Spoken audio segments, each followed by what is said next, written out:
بسم اللہ الرحمن الرحیم اللہم صلی علی سیدنا و مولانا محمد وعلی آل سیدنا و مولانا محمد۔ آج ہمارا جو موضوع ہے وہ ہے بھائی الحدیث المعنعن، اور اس کے اندر بہت سے اسرار و رموز بھی اللہ نے چاہا تو ہم انشاءاللہ آج اس پر گفتگو کریں گے۔ الحدیث المعنعن، معنعن وہ روایت ہوتی ہے جس کی سند کے اندر راوی ان کہہ کر روایت کر رہے ہوتے ہیں، جس کی سند میں راوی ان کا صیغہ استعمال کرتے ہیں، اور وہ چاہے پوری سند میں کسی ایک مرتبہ کہیں ایک مقام پر بھی استعمال ہو جائے تو اس سند کو معنعن کہا جاتا ہے۔ یہ ضروری نہیں ہوتا کہ وہ پوری کی پوری چین ہی عن فلاں عن فلاں عن فلاں عن فلاں۔ یہ پہلا تھا، اتنی بات سمجھ آ گئی؟ پوری چین میں کہیں پر بھی ان آ گیا ہے تو روایت جو ہے وہ پھر معنعن کہلائے گی۔ اور معنعن اس کو کیوں کہتے ہیں حافظ صاحب بھی لکھتے ہیں اپنی المنتزہ کے اندر، میں بلکہ نا وہ متن یہاں پر کھول لیتا ہوں تاکہ اس کو اچھے سے ہم یہاں سے پڑھ لیں۔ تو کہتے ہیں ما اسنادہ فلان عن فلان، جس کی سند کے اندر فلاں عن فلان ہو۔ اب اس کے اندر انہوں نے جو ہے وہ مختلف سبحان اللہ مذاہب اس حوالے سے ذکر کیے ہیں، ذہبی نے بڑی جامع قسم کی گفتگو کی ہے، اور اس کے اوپر کچھ خاص چیزیں بھی ہم نے جو ہے نا وہ بیان کرنی ہے اس کے ساتھ ساتھ۔ تو پہلی چیز تو بھائی یاد رکھیں کہ معنعن روایت صرف ضروری نہیں ہوتا کہ اس کے اندر ان کا لفظ استعمال ہو رہا ہو، بلکہ ہر وہ صیغہ جس کے اندر یہ احتمال موجود ہو کہ سما نہیں ہوا، یا ہر وہ صیغہ جس کے اندر سما کی تصریح موجود نہ ہو، وہ معنعن کہلاتا ہے۔ جیسے کہ قال فلان، اب قال فلان کہہ لینے سے کہ فلاں نے کہا، اس کے اندر کہیں بھی تصریح نہیں ہے کہ وہ میں نے خود سنا۔ یا کہہ دینا کہ ذکر فلان، فلاں نے ذکر کیا، اب اس کے اندر تو کہیں پر بھی تصریح نہیں ہے کہ میں نے خود اس کو سنا۔ یا یہ کہنا حدث فلان، فلاں نے اس کو جو ہے نا وہ تحدیث کی، یا فلاں نے اس کو بیان کیا، کہیں پر بھی تصریح نہیں ہے کہ میں نے خود اس کو سنا۔ بات سمجھ آ گئی اس کی؟ تو یہ جتنے بھی سارے کے سارے صیغے ہیں ان کو معنعن کہا جاتا ہے، اور معنعن اس لیے کہا جاتا ہے کیونکہ ان کے اندر غالب زیادہ تر جو صیغہ استعمال ہوتا ہے وہ ان کا ہوتا ہے، اس لیے اس کو معنعن کہہ دیتے ہیں۔ لیکن اس معنعن کے اندر اس کے اندر ان، قال، ذکر، حدث، یہ تمام کے تمام صیغے اور بھی جتنے صیغے ممکن ہیں، ٹھیک ہے، وہ سارے اس کے اندر شامل ہیں کہ سبحان اللہ جس کے اندر سما کی تصریح نہیں ہوتی۔ ٹھیک ہو گیا؟ اب معنعن کا اپوزٹ کیا ہوتا ہے، اس کی ضد کیا ہوتی ہے وہ سمجھ لیتے ہیں۔ سب سے پہلے ایسی حدیث جو مسلسل ایسے صیغوں کے ساتھ ہو جس کے اندر سما کی تصریح موجود ہو، مثلا سمعت، سمعنا، حدثنی، حدثنا، اخبرانی، اخبرنا، یہ سارے کے سارے صیغے سما پر دلالت کرتے ہیں۔ اب اس حوالے سے میں آپ کو یہ بتاتا چلوں کہ جو معنعن روایت ہوتی ہے اس کے اوپر سٹینڈرڈ جو مذہب ہے پہلے وہ سمجھ لیں۔ سٹینڈرڈ مذہب یہ ہے کہ اگر راوی مدلس نہیں ہے، اگر راوی مدلس نہیں، تدلیس نہیں کرتا، اگر وہ ان کہہ کر روایت کر رہا ہے نا اپنے ہم اثر سے، اس کو اتصال پر ہی محمول کیا جائے گا، اس کو اتصال پر ہی محمول کیا جائے گا۔ اب ہو سکتا ہے آپ میں سے بعضوں نے یہ چیز پڑھ رکھی ہو، جو کہ میں نے بھی شاید پہلے بھی بیان کی ہے، کہ امام بخاری رحمۃ اللہ علیہ ایسی صورتحال میں ایک مرتبہ کم سے کم سما کی شرط لگاتے ہیں، ایک مرتبہ سما کی شرط لگاتے ہیں کہ یعنی اگر دو لوگوں کے درمیان معاشرت جو ہے وہ ہے تو معاشرت کافی نہیں ہوگی، بلکہ ایک مرتبہ سما کا ہونا ضروری ہے۔ کسی ایک مقام پر ثابت ہو جائے کہ وہ سما کی تصریح کر دے کہ میں نے فلاں حدیث فلاں شخص سے جو ہے نا وہ روایت کی ہے، فلاں شخص سے روایت کی، اوکے۔ اور یہ کہا جاتا ہے، میں پھر بول رہا ہوں، یہ کہا جاتا ہے کہ یہ مسلک امام بخاری کا ہے۔ ہاں وہ ایک ناٹ جسٹ ایک انڈیویجول روایت، ایک روایت اگر سما میں ثابت ہو گئی تو ساری کی ساری روایتوں کو ہم کنیکٹڈ ہی مانیں گے، الا یہ کہ وہ بندہ مدلس نکالا ہے. اگر وہ مدلس نہیں ہے پھر مسئلہ نہیں. آپ کو یہ نقطہ سمجھ آیا؟ اس کانسیپٹ کو بڑا ایزیلی ڈیولپ کرنا ہے آپ نے، بہت ایزیلی، کیونکہ اس میں کچھ کنفیوژن ہے، آج کے زمانے تک کنفیوژن آ رہی ہے، اور ایک آج بہت بڑا ایک مسئلہ ہے اس علم کے اندر جس کی ہم نے تحریر کرنی ہے آج. اس کی مثال ایسے دیکھیں کہ اب اس مثال لے لیتے ہیں کہ محمد علی بھائی، اب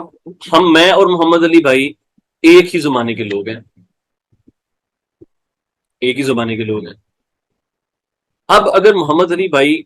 یہ کہیں نا کہ میں وجاہت سے روایت کرتا ہوں یا ان وجاہت، تو امام مسلم کے مطابق اور محدثین کے اجماع کے مطابق، میں جملہ یاد رکھیے گا، اور محدثین کے اجماع کے مطابق ہم اس کو سما پر ہی محمول کریں گے، ہم اس کو سما پر ہی محمول کریں گے، ان وجاہت جو محمد علی کہہ رہے ہیں، اس شرط کے ساتھ کہ سما کا چانس بھی موجود ہو، یعنی چانسز ہوں کہ ہاں ممکن ہے کہ سما ہوا ہو، ایک، اور دوسرا محمد علی کو مدلس نہیں ہونا چاہیے، یعنی وہ راوی نہیں ہوتے جو نام چھپا جاتے ہیں بیچ میں سے، وہ نہ ہو، تدریس کی تہمت نہ ہو بھائی محمد علی کی. تو اس صورت میں ہم کہیں گے کہ یہ روایت متصل ہی ہے. بات سمجھ آ رہی ہے؟ اور یہ مسلک کس کا ہے؟ امام مسلم کا، اور محدثین کی، سارے محدثین کی، سارے محدثین. اب ایک اور مسلک بیان کیا جاتا ہے اس باب میں سمجھاتا ہوں، ایک اور مسلک بیان کیا جاتا ہے اس باب میں، اور اس کو علی بن المدینی اور بخاری کی طرف منسوب کیا جاتا ہے. علی بن المدینی اور بخاری کی طرف منسوب کیا جاتا ہے. وہ کہتے ہیں کہ محمد علی اور وجاہت اگرچہ ایک زمانے کے لوگ ہیں، لیکن کم سے کم ایک حدیث میں محمد علی کو اس طریقے سے روایت کرنا چاہیے کہ سما کی تصریح نظر آئے. مثلاً وہ کہے حدثنی وجاہت، اخبرنی وجاہت، تو ہم پتہ چل جائے گا کہ ٹھیک ہے بھائی محمد علی نے سما کیا ہے. یا پھر سمعت وجاہت یقول، تو دلیل بن گئی کہ ہاں بھائی سما کیا ہے. اب ایک روایت اگر سما سے ثابت ہو گئی تو اس کے علاوہ اس کے بعد محمد علی جو بھی روایت کرتا پھرے ہم اس کو وجاہت سے سما پر ہی محمول کریں گے. یہ بات سمجھ آ گئی؟ دوسرا جو مذہب ہے وہ سمجھ آ گیا. اس دوسرے مذہب کو منسوب کیا گیا ہے امام بخاری کی طرف بھی اور امام علی بن المدینی کی طرف بھی منسوب کیا گیا ہے، اور فقیر خود بھی ایک لمبا عرصہ اسی کا قائل رہا کہ یہ امام بخاری اور امام علی بن المدینی کا واقعتاً یہ مسلک ہے، اور امام مسلم نے مقدمہ صحیح مسلم میں اس کا رد کیا ہے. لیکن تحقیق کے بعد، استقراء کے بعد، اور اس کے علاوہ شیخ حاتم اونی اور بعض محققین کی جو تحقیقات ہیں اس کو دیکھنے کے بعد یہ چیز واضح ہوئی ہے کہ یہ ان میں سے کسی کا قول نہیں ہے، بلکہ بخاری اور علی بن المدینی یہ دونوں بھی اسی قول پر ہیں جو امام مسلم نے بیان کیا. بالکل امام مسلم کے مطابق اجماع ہے، اور یہ اجماع درست ہے، اجماع بالکل درست ہے. یہ ان کا یہ دعویٰ اجماع درست ہے. بعض لوگ ان کے اس دعویٰ اجماع کو چیلنج کر رہے ہیں، اور یہ سینچری سے چیلنج ہوتا آ رہا ہے. امام مسلم کہتے ہیں نہیں امام مسلم نے اپنے شیخ امام بخاری کا اس کے اندر رد کیا ہے.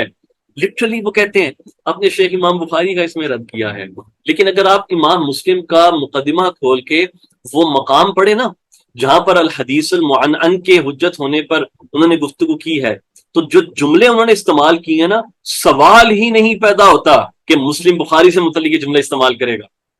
سوال ہی نہیں پیدا ہوتا. وہاں پتہ ہے جملہ لکھا ہوا ہے، آپ کو پڑھ کے سناتا ہوں. اس کے اندر عبارت یہ لکھی ہوئی ہے کہ حامل الذکر، خا کے ساتھ، اور آگے فرماتے ہیں کہ وجاہل لا وزن له فی العلم. اب خود بتاؤ یہ جملہ مسلم بخاری کے بارے میں کہہ سکتا ہے؟ جاہل لا وزن له فی العلم، تو وہ کیسے کہہ رہے ہو کہ یہاں پر مسلم نے رد کیا ہے بخاری کا اس پوری سچویشن کے اندر؟ یار آپ کو جتنی مرضی چڑنا امام بخاری سے ہو، آپ جو مرضی کر لو، آپ اس سے you will never say this کہ جاہل لا وزن له فی العلم. نو. ٹھیک ہے، تو ہم اس قول کی طرف جاتے ہیں کہ امام بخاری اور امام مسلم کا جو مسلک ہے وہی حق ہے. اوکے، وہی حق ہے. اور امام مسلم نے جو لکھا ہے نا کہ اس پر اجماع ہے، اس اجماع کے اندر امام بخاری بھی شامل ہے. ان کا بھی یہی قول ہے، اور اس کی بہت سی مثالیں شیخ حاتم مونی نے دی ہیں، بڑا واضح طور پر اپنی کتابوں کے اندر، اس تحقیق کے اندر یہ ثابت کیا انہوں نے۔ تو دو تین علماء نے شیخ حاتم مونی کا اس مسئلے پر رد لکھا ہے، اس رد کے اندر اتنی کیپیسٹی نہیں ہے کہ وہ شیخ حاتم مونی کے کسی ایک بھی جملے کا بھی رد کر سکے، وہ پڑھا ہم نے دیکھا ہے، ٹھیک ہے۔ تو اصلاً مسئلہ یہی ہے۔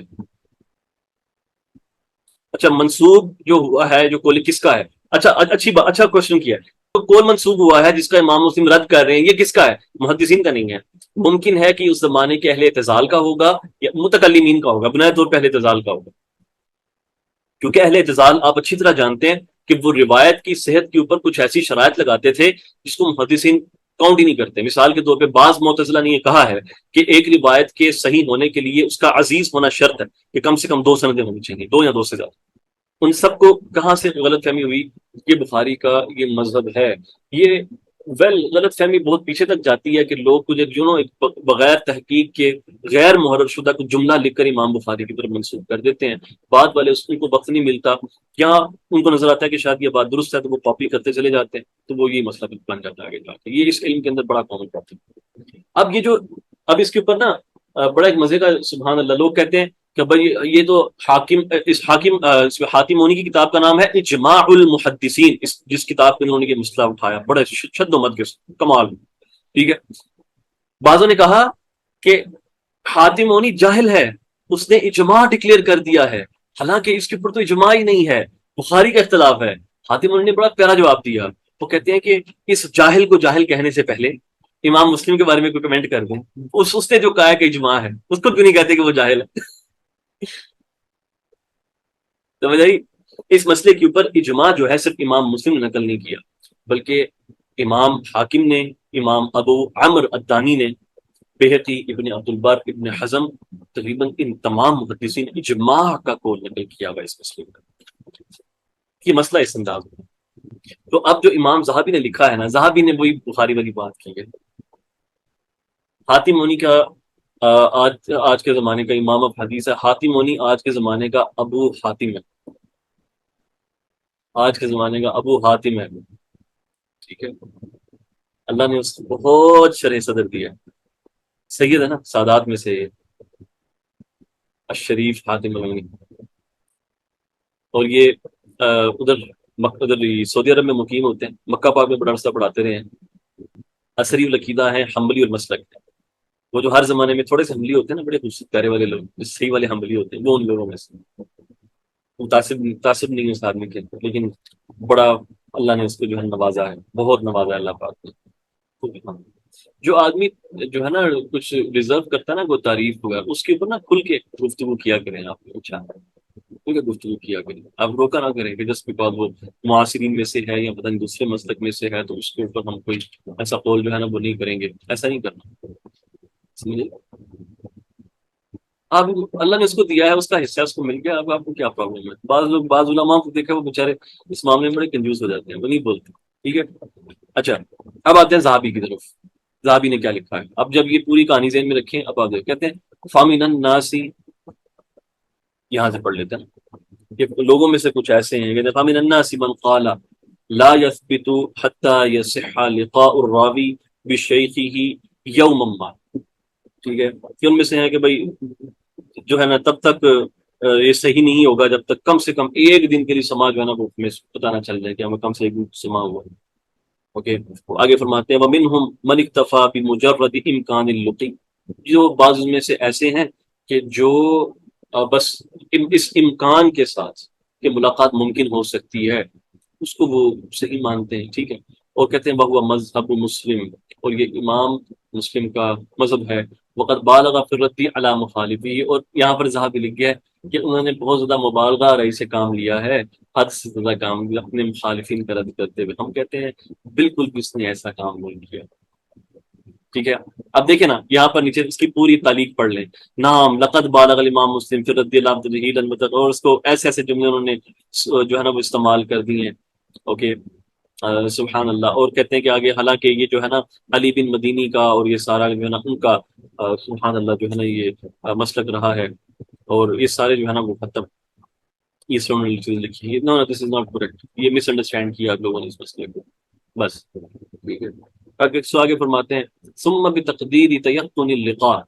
کہتے ہیں یشترط الا یکون الراوی عن شیخه مدلسا، تو جب جو ہے نا وہ مدلس نہیں ہونا چاہیے،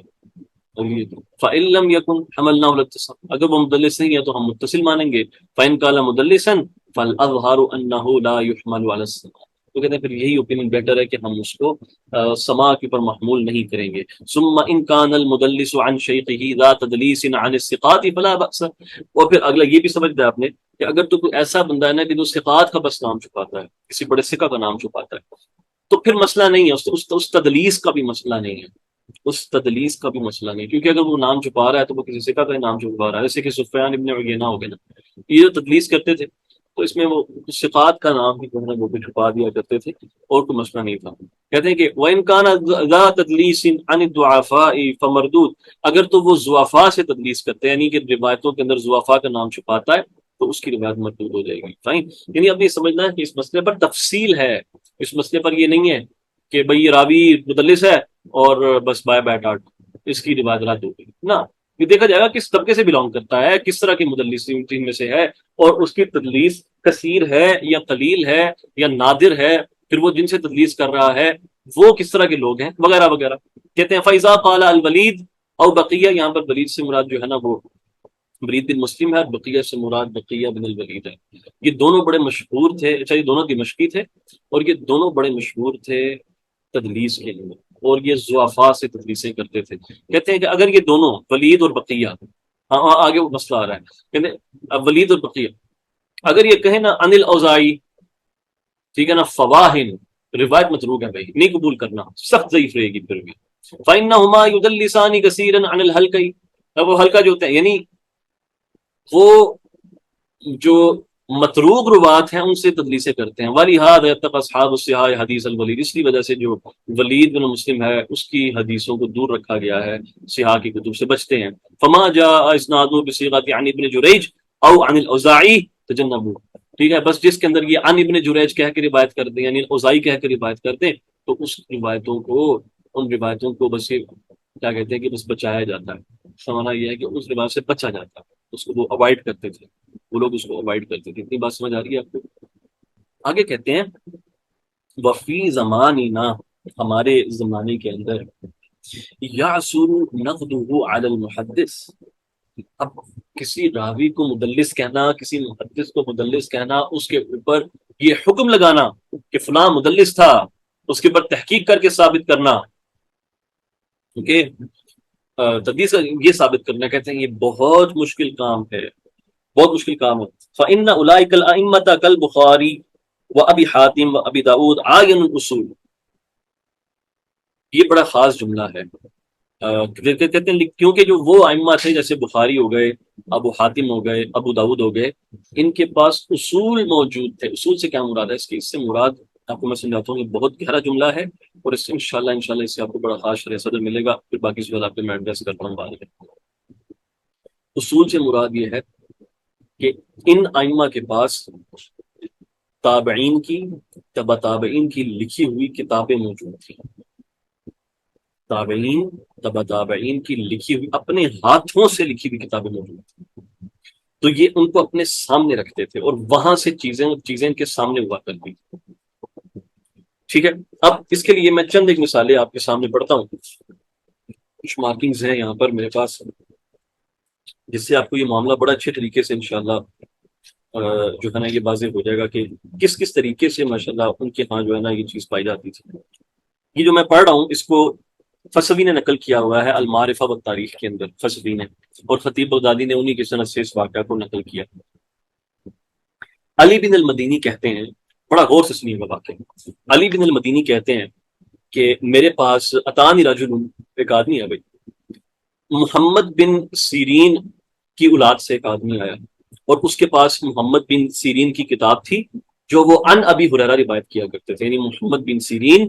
ان ابی ہریرہ رضی اللہ تعالیٰ عنہ،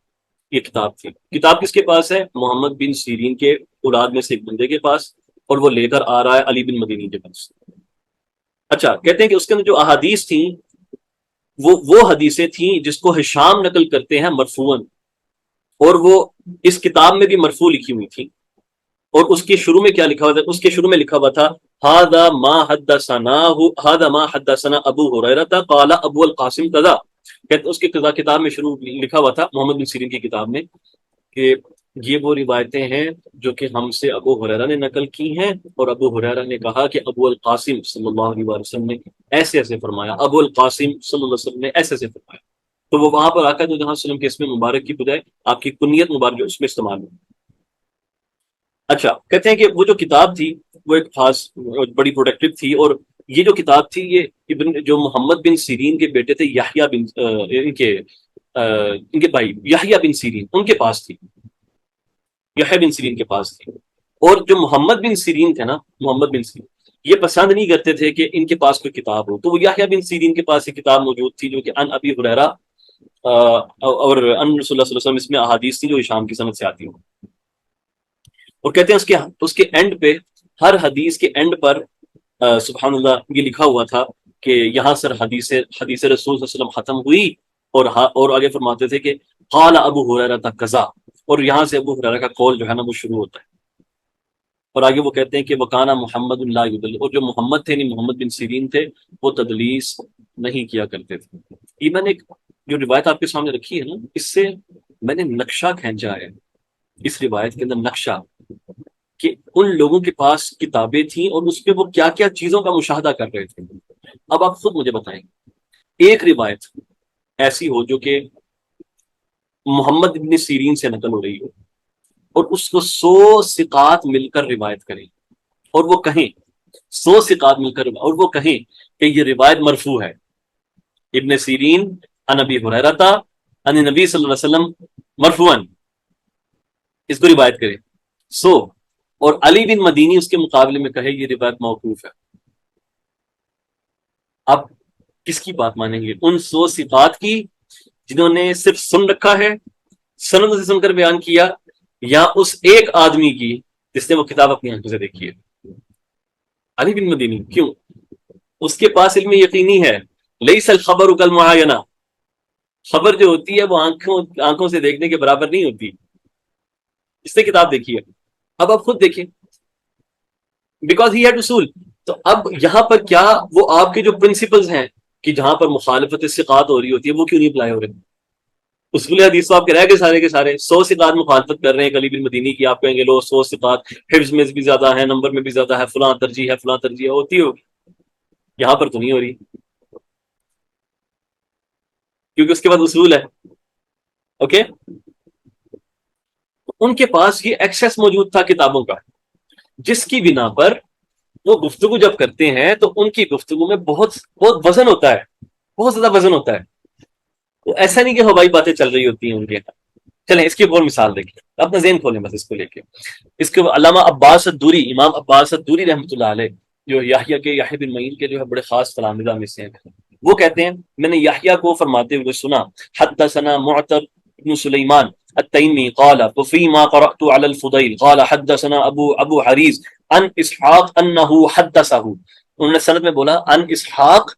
انه حدثه، ٹھیک ہے، ان اسحاق انه حدثه. پھر انہوں نے حدیث ذکر کی. دوری کہتے ہیں میں نے یحییٰ سے کہا کہ ابن ابی جو سمینہ البصری ہے وہ تو مجھے یہ حدیث ایسے سناتا ہے حدثنا به عن معتمر یقول ان ابی اسحاق، وہ ان ابی اسحاق کہتا ہے. تو یعنی انہوں نے کہا کہ اے یحییٰ آپ کہہ رہے ہیں کہ ان اسحاق انه حدثه، اور جو دوسرا راوی ہے نا وہ مجھے کہتا ہے کہ ان اسحاق، ٹھیک ہے. تو اس کے اوپر کیا ہوا؟ فاخرج یحییٰ کتاب معتمر، یحییٰ نے معتمر کی کتاب نکالی جناب باہر، اور اس میں سے کھول کے دکھا، اس میں لکھا ہوا تھا ان اسحاق حدثه، اسحاق حدثه.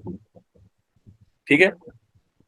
یہ جو ابن معین کے جو سوالات ہیں نا، تاریخ ابن معین کے نام سے جو موجود ہیں عباس الدوری کے، اس کے اندر یہ موجود ہے. دوسری ایگزامپل بھی سمجھ آ گئی. یہ کانسیپٹ کلیئر کرنا ہے کہ متقدمین کے پاس جو ایکسیس تھا نا نالج کا، وہ کون سا ایسا علم ہے جو متقدمین کے پاس تھا جو ہمارے پاس نہیں ہے. یہ وہ بتا رہا ہوں، یہ والا ہے جو ہمارے پاس نہیں ہے ابھی. اب ایک اور روایت سنیں. ایک روایت ہے اظہر بن سعد السمان، اس کو نقل کرتے ہیں عبداللہ بن عون سے اس پہ اختلاف پیدا ہوا کہ یہ ابن عون ان ابن سیرین ان عبیدہ ان علی ان علی ان رسول اللہ صلی اللہ علیہ وسلم، یہ حدیث امام علی کے نام کے ساتھ ہے یا پھر یہ مرسل حدیث ہے عبیدہ کی، اس پہ اختلاف پیدا ہوا۔ تو امام بزار اپنی مسند میں لکھتے ہیں، مسند بزار میں لکھتے ہیں اس حدیث کے اندر کہ وہ اخرجہ الیہ، کہ میرے پاس یہ حدیث اخرجہ الیہ کون، سبحان اللہ، کہتے ہیں کہ بشر ابن آدم، بشر ابن آدم ابن بنت ازہر، جو بشر بن آدم نے مجھے یہ میرے پاس یہ حدیث لے کر آئے ہیں، جو کہ ازہر جس کا مین راوی ہے جس کے اوپر اختلاف آ رہا ہے، اس کی بیٹی کی جو ہے نا وہ اولاد سے ہیں آگے وہ، اور ان کے پاس ازہر کی اصل کتاب پڑی ہوئی تھی، اور اس کے اندر میں نے دیکھا فَإِذَا فِيهِ، جب دیکھا عن ابن عون عن محمد عن عبیدہ مرسلن، اس کے اندر یہ روایت مرسلن لکھی ہوئی ہے۔ اب آپ اختلاف کریں بزار کے ساتھ، ایک راوی پر اختلاف ہوا کہ یہ روایت مرفوعن، یعنی اس میں حضرت علی کا نام ہے کہ نہیں ہے، اور بزار اس کے اوپر آپ کو آرگومنٹ یہ دے رہا ہے کہ اس کا جو راوی ہے اس کی کتاب میں نے اپنی آنکھوں سے دیکھی ہے، مجھے پریزنٹ کی گئی ہے، اس کے فیملی ممبر نے مجھے لا کے دکھائی ہے، اور اس کے اندر یہ روایت مرسل لکھی ہوئی ہے۔ اوکے، تو ان ایگزامپل سے یہ چیز پتہ چل جاتی ہے کہ جو ان لوگوں کے پاس ایکسیس تھا نا اس چیز کو لے کر کہ کون سی چیز کیسے لکھی گئی ہے، وہ بڑا اسپیشل تھا۔ ہمارے پاس انفارچونیٹلی وہ نہیں، پھر ہمارے پاس اس لیے بھی مشکل ہو رہی ہے ہم لوگوں کو کہ فرض کریں آپ کسی ایک روایت کو لے لیں، اس میں سے نکالتے پھریں، اس کے اندر ایک مثال کے طور پہ کوئی زید نامی راوی ہے، وہ ان کہہ کر روایت کر رہا ہے۔ پہلی بات تو یہ کہ آپ کے پاس کتاب کا اصل نسخہ موجود نہیں ہے جو اس آدمی کے اپنے ہاتھ کا لکھا ہوا ہو، کہ جس میں آپ کو کنفرم ہو سکے کہ اس نے زید نے ان کہہ کر ہی روایت کیا، بلکہ یہ جو راوی تھے نسخوں کے، ان لوگوں نے نقل کیا اس کو۔ اب وہ جو نسخوں کے راوی تھے آپ نے ان کو بھی نہیں پایا۔ ذہبی جو ہے نا وہ کہتے ہیں 8ویں صدی ہجری میں بیٹھ کر یہ جملہ بول رہا ہے، ٹھیک ہے، 7ویں صدی میں اس ٹائم پہ بیٹھ کے کہ بھائی اتنا مشکل ہے تو کوئی کر نہیں سکتا ہمارے زمانے میں، it's very difficult to do, fine. تو سبحان اللہ الحمدللہ سبحان اللہ، تو آپ اس سے اندازہ لگا لیں گے how difficult it will be کہ آج ہم بیٹھ کر اس کے اوپر حکم نہیں لگا سکتے۔ اب ایک کتاب وہ جو نسخوں کا جو راوی ہو سکتا ہے وہ کوئی گڑبڑ کر دے، نسخوں میں اختلاف پیدا ہو جائے، کہیں پر ان آ رہا ہے کہیں پر حدثنا آ رہا ہے، چلو یہ تو ایک مسئلہ ہوگا نسخوں کے اندر۔ پھر وہ جو پبلشنگ کی مسٹیکس ہیں وہ اس کے اوپر اور مسائل کھڑی کر دیتی ہیں، پھر ان پبلشنگ کو کنورٹ کرتے ہیں مکتبہ شاملہ شریف میں، اس میں اور خطائیں آ جاتی ہیں۔ یعنی ایک تسلسل ہے خطاؤں کا جو بڑھتا چلا جا رہا ہے ہر سٹیپ کے ساتھ، بات سمجھ آ گئی؟ اس لیے جب کسی راوی کے اوپر مدلس ہونے کا حکم لگا رہے ہوتے ہیں، یہاں یہ کہہ رہے ہوتے ہیں نا کہ ہم یہ چیک کریں گے کہ بھائی یہ فلاں راوی نے تدریس کی ہے کہ نہیں کی، بہت ضمنی مسئلہ ہوتا ہے، بہت ضمنی مسئلہ ہوتا ہے یہ والا۔ صحیح ہے، پھر چلیں جب اتنی چیز سمجھ آ گئی آگے چلتے ہیں۔ تدلیس ایک ایسی چیز ہے، اگر ذہبی نے اچھی بات اس کے متعلق یہ کہی ہے، سبحان اللہ، تھوڑا سا اگر آگے دیکھیں گے نا، آگے فرماتے ہیں کہ فَإِنَّ أُولَٰئِكَ الْأَئِمَّةُ كَالْبُخَارِيِّ وَأَبِي حَاتِمٍ وَأَبِي دَاوُودَ عَايَنُوا الْأُصُولَ وَعَرَفُوا عِلَلَهَا، وہ اصول بھی ان کے سامنے تھے، وہ ان کے علل کو بھی سمجھتے تھے، بالکل difficult to reach absolute truth in the world of hadith, as simple as that۔ اس لیے جو لوگ شور مچا رہے اتنا ہمارا مسلک حدیث کے اوپر بیسڈ ہے، نہیں ہے، نہیں کرو اسے، میں تمہیں کچھ حدیثیں بتاؤں گا پھر تم کہو گے نہیں نہیں نہیں ہمارا مسلک تو قرآن پہ بیسڈ ہے، پھر تم بھاگ جاؤ گے، ایموشنل جملے مارتے ہو ہمارے سامنے۔ اچھا، عرفوا عللها، کہتے ہیں واما نحن،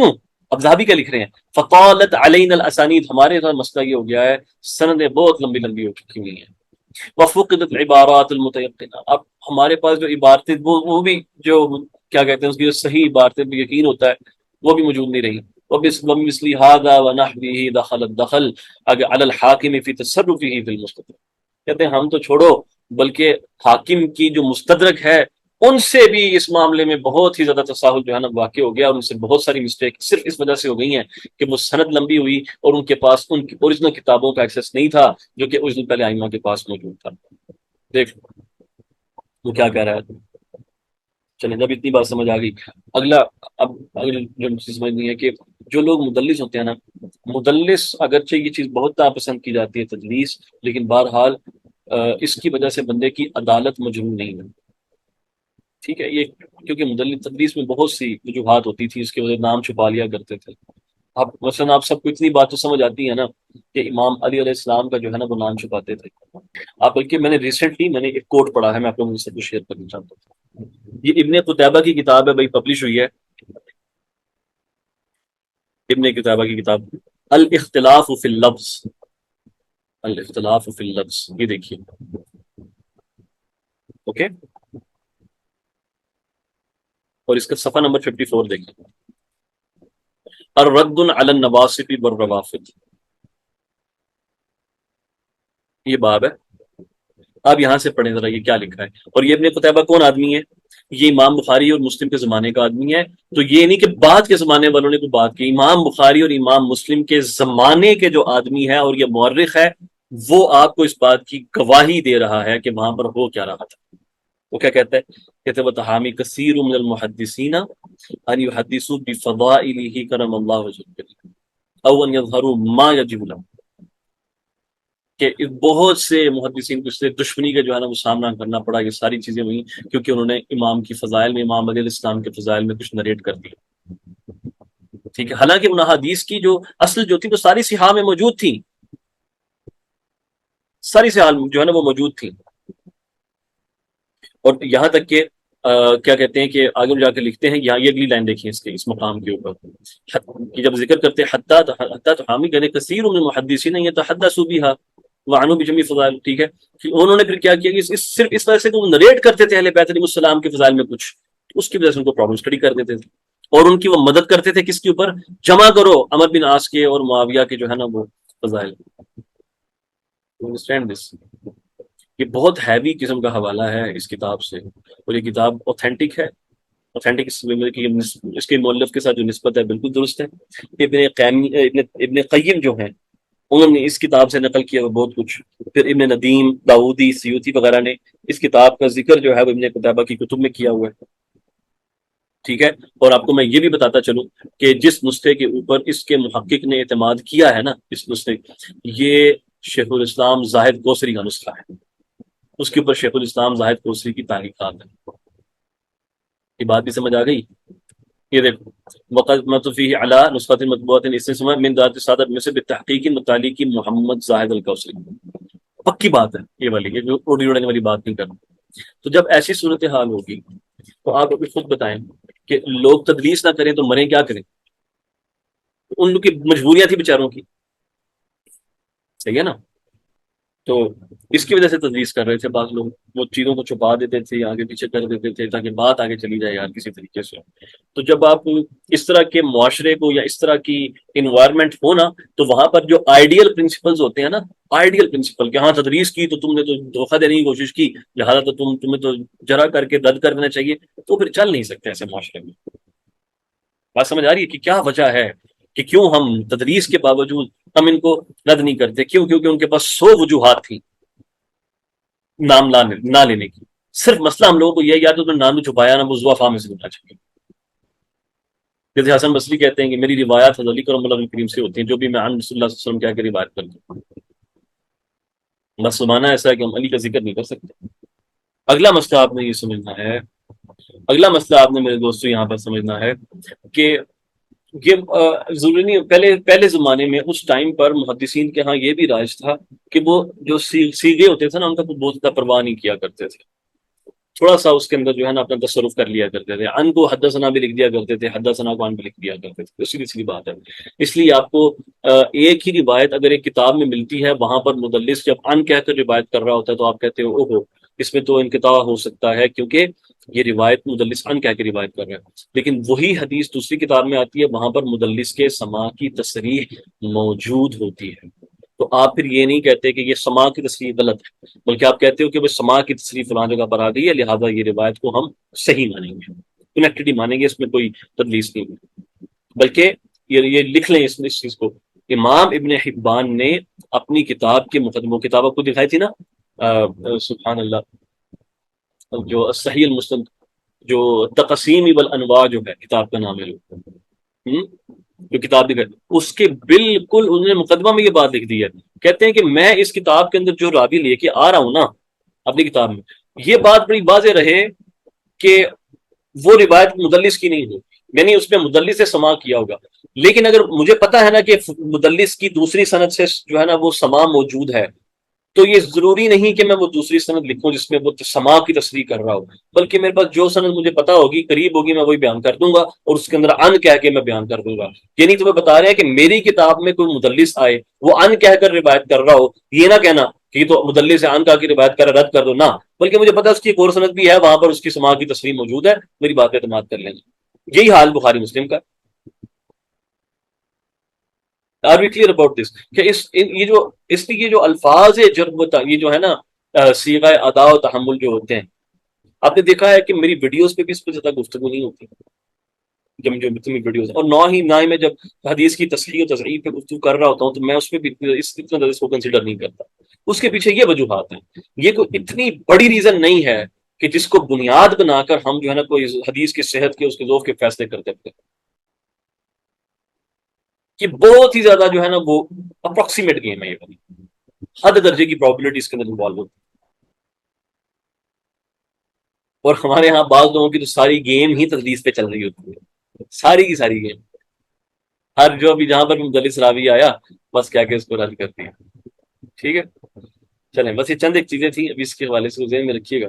اس کو اسی مقام پہ ختم کرتے ہیں. ٹھیک ہے، اللہ تعالیٰ نے چاہا تو ہم انشاءاللہ اس کو اپنی کلاس کو آگے جو ہے وہ جاری رکھیں. بارک اللہ. السلام علیکم ورحمۃ اللہ تعالیٰ وبرکاتہ.